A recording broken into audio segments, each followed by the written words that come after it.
Brandon Gray says he is, quote, super excited now that a new map has given his district a slight Democratic lean.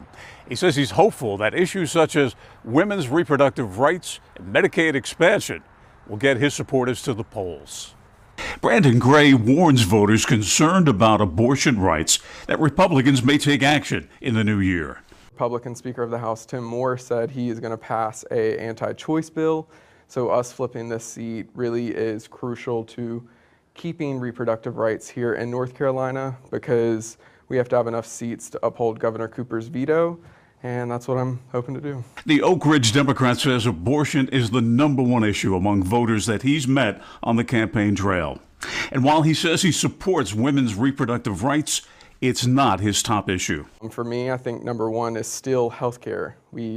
On year 3 of a pandemic, we've seen the effects of folks not having access to healthcare, and affordable healthcare is top of mind for a lot of folks. Medicaid expansion came closer than ever this past session in the North Carolina legislature, with Republicans in the Senate joining Democrats to approve it.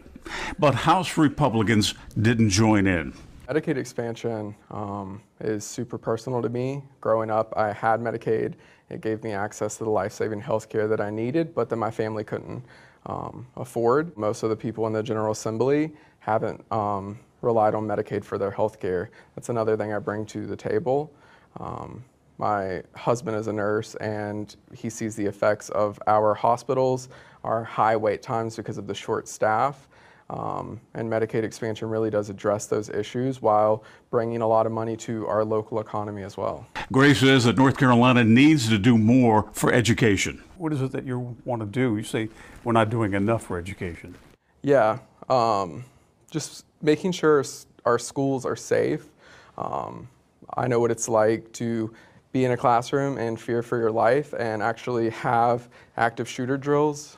My opponent hasn't been in schools in 60 years, so I definitely have that advantage. Where's the money going to come from? How much more do you want to pay teachers? Those kinds of questions. Governor Cooper wanted to pass a 10% raise for our educators. Republicans voted against that. So I think just getting more pay for our educators, raising it the 10% that Governor Cooper wanted. Gray does not say where he'd get that extra funding for education. He also doesn't toe the party line when it comes to education. Do you support school choice? Yes. Some Democrats have a problem with that. They believe that it takes money away from traditional public schools.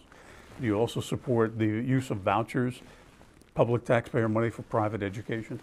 I would prefer that most of the money do be spent for our public schools, but that's definitely something that I'm open to. Concealed carry permit is something that has been tried to get eliminated for the last couple of years. Where do you stand on the concealed carry permit? I support concealed carry. I'm a gun owner. I live in the rural part of Guilford County. I grew up with guns, so I support that.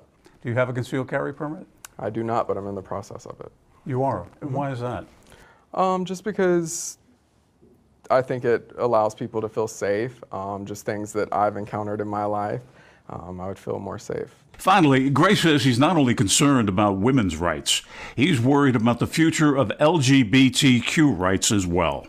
Do you believe that the same-sex marriage thing is going to come back to the states? I do, and that's another thing that, obviously, I'm a gay man. Marriage equality is important to me. My marriage is important to me. Back in 2011, my opponent also voted against same-sex marriage here in North Carolina, and I'm sure he would vote the same. It's Brandon Gray versus John Faircloth in North Carolina House District number 62, Guilford County. Bill O'Neill, WXII 12 News.